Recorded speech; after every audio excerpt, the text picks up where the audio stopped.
Eh bien salut à tous, j'espère que vous allez bien. On se retrouve aujourd'hui dans une toute nouvelle vidéo et nous allons parler du théâtre de Caen, notamment du Stabat Mater d'Alessandro Scarlatti. Alors je ne vais pas vous faire toute une thèse au sujet bien, de cette œuvre baroque qui signe également la fin de cette époque baroque, car je ne suis pas assez calé sur le sujet pour vous en parler, mais aujourd'hui, bien, nous allons dénoncer une profanation culturelle et spirituelle. Effectivement, comme vous le savez, le Stabat Mater est un hymne catholique médiéval qui est là pour faire une énorme méditation sur la souffrance et les douleurs de la Vierge Marie au pied de la Sainte Croix. C'est une œuvre extrêmement révérencieuse, extrêmement pieuse, qui nous invite à méditer sur les souffrances de notre très sainte Mère et sur les souffrances de notre Seigneur Jésus-Christ. Et encore plus vrai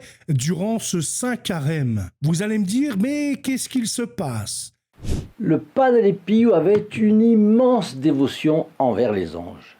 Eh bien, vous devez connaître la chaîne YouTube de Jean Goyard, qui s'appelle « Sur les pas du Padre Pio ». Il y a eu un article écrit qui a mis en lumière bien, cette profanation culturelle et spirituelle bien, de notre héritage catholique. Comme vous allez pouvoir le voir à ma droite, vous avez bien, l'intitulé de l'article qui s'appelle « Une mise en scène ordurière et grotesque du Stabat Mater ». Protester pour ne pas laisser Notre-Dame à nouveau seule au pied de la croix. Parce que donc cette petite compagnie va détourner cette œuvre. Elle va détourner cette œuvre pour en faire un spectacle de travesti, un spectacle infâme et immonde qui attaque clairement bien, cette œuvre catholique, qui attaque clairement notre religion catholique.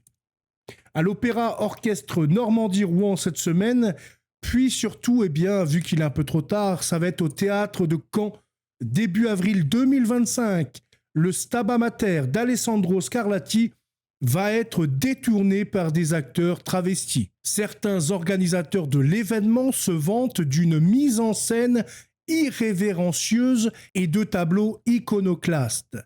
Des cardinaux en jupe avec des cornettes sur la tête qui se déchirent lors d'une parodie de conclave. Une mère hystérique en prise avec sa gazinière en feu, des éplucheurs de patates.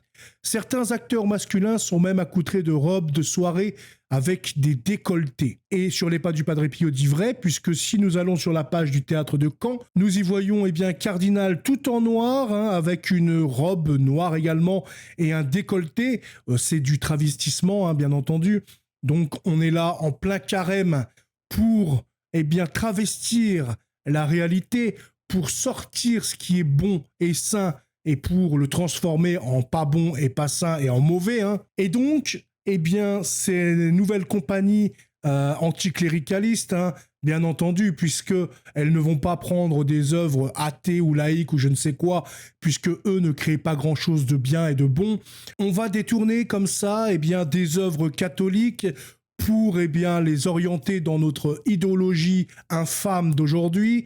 On va la dénaturer complètement, on va exagérer et on va finalement petit à petit insulter et profaner cette œuvre culturelle. Et c'est clairement une insulte et un manque de respect complet à cette œuvre sacrée et au catholicisme. Après, nous avons l'habitude, ce genre d'appropriation, elle est malheureusement devenue courante. Des œuvres religieuses, et pas qu'une, sont complètement vidées de leur sens pour être utilisées comme des supports artistiques neutres, voire complètement instrumentalisées à des fins militantes. Et dans ce cas présent, c'est un double scandale, parce que le Stabat Mater exprime l'amour maternel et la douleur face à la passion du Seigneur. La réinterpréter sous une grille idéologique qui nie la nature même de l'homme et de la femme, de la biologie, etc. C'est un contresens absolu et c'est un énorme scandale. Et deuxièmement, ça impacte également les catholiques du monde entier, les catholiques de France qui vivent sérieusement leur foi. C'est une insulte, c'est un crachat dans notre figure. Et tout ça, c'est encore une fois accepté dans l'espace public, accepté pour créer des tensions, pour créer des violences. Ils entretiennent ainsi des tensions Voilà, ils entretiennent toutes les tensions de l'État, de la société. Pour quel but? Je pense que personnellement, c'est pour de la violence, toujours plus de violence dans la société. Et donc, plus il y a de divisions, plus l'État y trouve son compte. Donc nous allons voir maintenant ce que les pas du Padre Pio ont dit, donc l'équipe de Jean Goyard. Hein. Nous allons continuer l'article. Ne restez pas indifférents. Rappelez-vous que sur la croix, notre Seigneur nous a donné, à travers l'apôtre Jean, sa mère comme notre mère à tous. S'il vous plaît, défendez immédiatement l'honneur de la Vierge Marie en protestant auprès du ministre de la Culture. Ce sera aussi un acte de réparation à cet outrage. Mon message indigné à Madame Rachida Dati, ministre de la Culture. Donc l'équipe de Jean Goyard a écrit à la ministre de la Culture, Rachida Dati, concernant ce scandale. Cet énième scandale. Cet énième acte anticléricaliste, cette haine du catholicisme en France, ce reniement de ses racines, c'est un total mépris envers ses ancêtres qui sont morts en martyrs pour ce pays et pour cette civilisation française. S'ils ont tout ce qu'ils ont aujourd'hui, c'est grâce à cette France catholique. Ce spectacle est une injure à la Vierge Marie.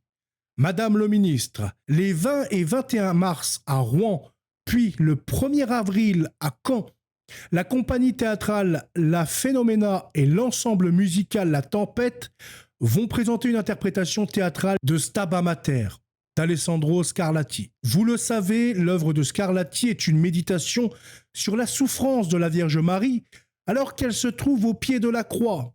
Il s'agit d'une œuvre dédiée à une mère confrontée au pire des drames, assistée à l'agonie de son fils au terme d'ignobles tortures.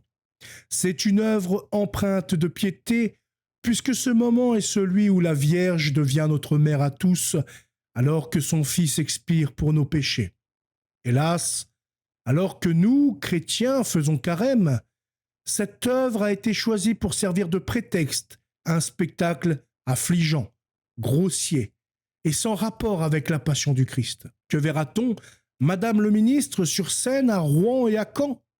Des cardinaux avec des cornettes sur la tête qui se déchirent lors d'une parodie du conclave, une mère hystérique en prise avec sa gazinière en feu, des éplucheurs de patates, bref, une mise en scène irrévérencieuse et des tableaux iconoclastes, comme l'annoncent certains promoteurs de ce spectacle. Pour des milliers de chrétiens, dont moi-même, il s'agit là d'un blasphème, un de plus après la parodie de la Sainte Seine présentée lors de la cérémonie d'ouverture des Jeux Olympiques. Un de trop, car c'est la souffrance de notre Mère du Ciel qui est ici moquée. Madame le ministre, les catholiques de France sont exaspérés de voir leur foi sans cesse ridiculisée. Nous n'acceptons plus que la culture ou la liberté d'expression servent d'alibi aux pires injures, surtout quand celles-ci sont, au moins pour partie, financées avec nos impôts. Et tous les films également qui sont anticléricalistes sont également financés avec nos impôts.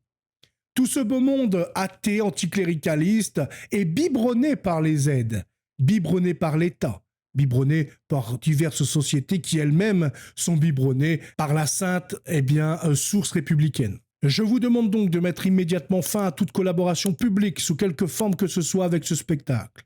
Et donc, il vous invite également à aller remplir en mettant votre nom, prénom, etc., email, j'accepte la politique, etc., afin d'envoyer toutes vos signatures avec ce message à la ministre de la Culture pour montrer votre mécontentement de voir, encore une fois, des gauchistes salir ce qui est saint et ce qui est beau. Salir notre très sainte Vierge Marie, qui a tant souffert sur la croix pour nous autres les hommes, et qui souffre encore aujourd'hui de voir ces insultes et de voir ses enfants être de véritables impies et des démons. En tout cas, voilà, je devais relayer cette information parce qu'il était important pour moi de le faire, malgré que je ne connaisse pas trop le contexte de la musique baroque, etc. Donc je ne peux pas aller très en profondeur dedans. En tout cas, je compte sur vous pour aller signer cette pétition, cette lettre, et je vous souhaite une excellente soirée. Salut.